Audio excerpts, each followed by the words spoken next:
कल मैं खुले आसमान के नीचे नहीं था, मैं कल शेरपुर हाई स्कूल में रुका हुआ था रूम में, और आज मिर्जापुर हाई स्कूल पर ही रुकना चाहता था, लेकिन जो स्थानीय मंत्री हैं उनके द्वारा हेडमास्टर को प्रेशर दिया गया, जिन्होंने बताया कि भाई मेरी नौकरी चली जाएगी, तो रूम नहीं खोला गया। तो बाहर ही खुले आसमान के नीचे हैं और यहीं सोते हैं।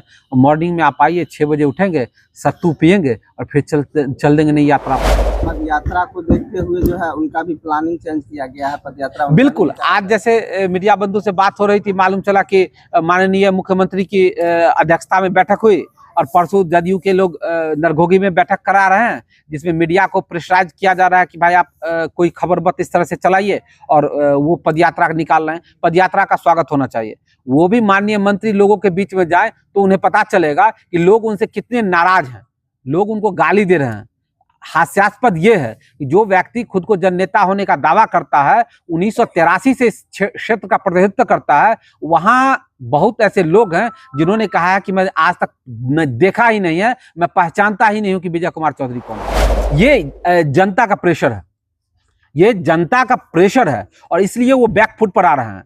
और इससे बहुत ही सहज उपाय मैं बता देता हूं कि अगर वो गलत नहीं है, उन्होंने विकास कार्य किया है, मैं जो आरोप लगा रहा हूं वो गलत है, तो मैं उनको चुनौती देता हूं किसी पब्लिक पैलेस पर, वो मेरे से डिबेट कर लो। पोस्टर में मैंने बस इतना ही लिखा कि तुम तो ठहरे परदेसी, तुम साथ क्या निभाओगे जी।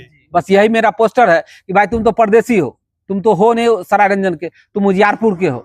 तुम उजियारपुर में आप रहते हैं या पटना में आप रहते हैं, तो आप हमारा साथ क्या निभाएंगे, आप सरायरंजन के लोगों का साथ क्या निभाएंगे। हाँ, मैं गया हूँ, शेरपुर में गया हूँ, मरवा में गया हूँ, जहां भी गया हूँ, वहां अनुसूचित जाति और अति पिछड़ा जाति का टोला है, वहां संपर्क पत्र आप क्यों नहीं बनाते हैं?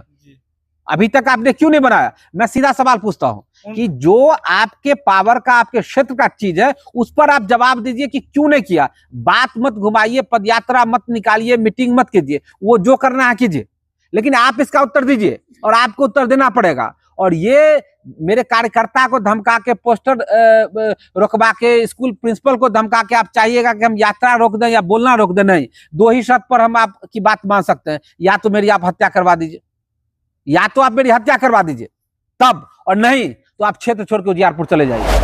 दो ही स्थिति में हम बोलना बंद करेंगे, नहीं तो जो सच्चाई है हम बोलते रहेंगे। आपको जो करना है कर लीजिए, आपके पास दो ही विकल्प है कि आप मेरे कार्यकर्ता को धमका रहे हैं, मेरा पोस्टर फरवा रहे हैं, आप प्रिंसिपल को करवा रहे हैं, आप थाना में फोन कर रहे हैं, मेरे पास रिकॉर्डिंग है, मेरे पास रिकॉर्डिंग है, आप करवा रहे हैं।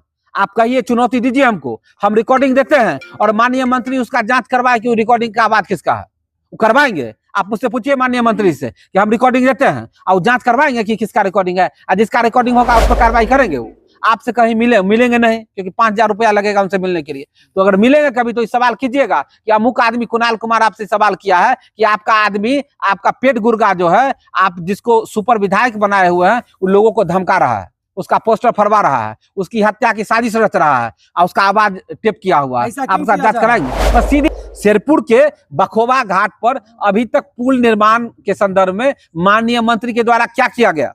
अखाड़ा घाट का पुल का स्थिति आप देख रहे हैं, तो बखोबा घाट वाला पुल का क्यों हुआ, क्या हुआ, क्यों नहीं अभी तक बना है?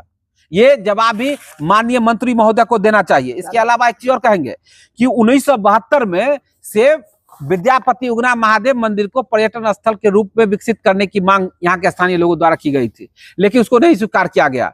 माननीय मंत्री के दबाव में 31 जुलाई 2010 को मुख्यमंत्री से यह बुलवा दिया गया कि उगना महादेव मंदिर को पर्यटन स्थल के तौर पे स्वीकृत करवाया जाएगा। लेकिन आज 2025 हो गया, 31 जुलाई 2010 से आज 2025 हो गया, 15 साल बीत गया, लेकिन उगना महादेव मंदिर को पर्यटन स्थल के तौर पर नहीं स्वीकृत किया गया है। और केवटा का विकास होना चाहिए। केवटा में घर घर पाइप वाला गैस लाइन बिछ गया है, लेकिन सरायरंजन और विद्यापति में कोई नहीं देखने वाला है। पानी अभी तक नहीं पहुंच पाया है पाइप से, तो गैस कब पहुंचेगा भगवान मालिक।